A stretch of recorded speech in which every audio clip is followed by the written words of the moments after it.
बोलिए 1008 श्री आदिनाथ भगवान की जय। श्री भक्तांबर स्तोत्र की जय। श्री मानतुंगाचार्य महाराज की जय। यह कथा श्री भक्तांबर जी के 42वें और 43वें काव्य की है। कथा का शीर्षक है राजा गुणवर्मा की कथा। भारतवर्ष में मथुरा नगरी प्रसिद्ध है। किसी समय वहां राजा रणकेतु राज्य करते थे। वे थे तो राजा, परंतु धर्म और नीति का उन्हें कुछ भी ज्ञान नहीं था। एक दिन उनकी स्त्री ने कहा, आपका छोटा भाई गुणवर्मा आपसे द्वेष भाव रखता है। आप तो इस तरफ कुछ ध्यान देते ही नहीं हैं, पर वह आस्तीन का सांप है। कभी न कभी आपको डस लेगा, अर्थात आपको राज्य से वंचित कर देगा। यद्यपि गुणवर्मा बड़ा सुशील, श्रेष्ठ भ्राता का आज्ञाकारी, जिन भक्त श्रुत कीर्ति मुनिराज के समीप विद्या अध्ययन करने में, श्री भक्तांबर जी आदि मंत्र शास्त्रों की क्रियाएं सीखने में तत्पर तथा राज्य की ओर से संपूर्ण उदासीन था। यद्यपि राजा रणकेतु के हृदय में उनकी मूर्खा रानी की बात ऐसी समा गई कि उन्हें गुणवर्मा सा भाई भी शत्रु प्रतीत होने लगा और वे उसे राज्य से निकालने की चिंता में रहने लगे।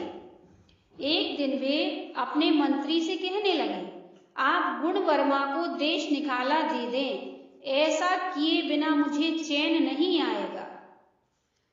राजा रणकेतु की ऐसी घृणित बात सुनकर मंत्री बड़े विस्मित हुए और राजा से कहने लगे, भाई भिन्न न कीजे राय, भाई बिना सकल पत जाए। भाई बिना अकेले होए, बाकी बात न माने कोई। भाई बिना होए रनहार, ज्यों जग फूटे मरिया सार। जित तित घरे ले सब कोय, भुजा कटे ज्यों दुर्गति होय। रामचंद्र लक्ष्मण दो वीर, दो मिली बांध्यो सागर नीर। दो मिली लंगा गढ़ लयो, राज विभीषण को सब दियो। जो दो होते नहीं वीर, एक कहाँ सो बाधो धीर। रावण काढ़ विभीषण दियो, राज्य खोए जग अपजस लियो। एक एक 11 हो जाही, यह कहावत सवेरे जग माही।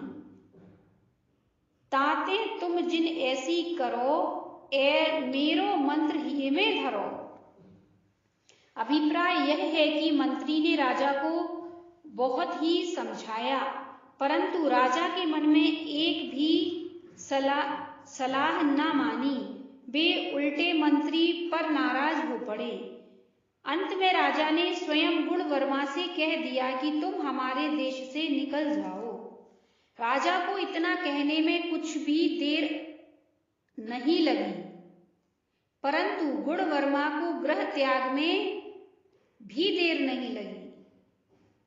अर्थात राजा ने तुरंत ही अपने भाई को देश निकाला दे दिया और उसके छोटे भाई गुणवर्मा ने उसे तुरंत ही स्वीकार कर लिया। वह राजा के क्षेत्र को त्याग कर दूर वन की गुफाओं में निवास करने लगा। एक दिन राजा ने अपने नौकरों को भेजकर गुणवर्मा की खबर मंगाई। उनकी खोज कर उन्होंने समाचार दिया कि वे वन में रहते हैं और एकांत में भगवत भजन करते हैं। यह सुनकर राजा के मन में दूसरी ही कल्पना ने जन्म लिया। उसने सोचा कि मुझे मार डालने के लिए अभिप्राय से निश्चय ही कोई जादू टोना सिद्ध कर रहा है। अर्थात मुझे मार डालने के अभिप्राय से यह कोई जादू टोना सीख रहा है। राजा ने ऐसा सोचा, इसलिए आशंकित होकर वे उसे मार डालने के लिए बड़ी भारी सेना लेकर वहां गए। अर्थात राजा वन में सेना लेकर उसको मार डालने के लिए गए।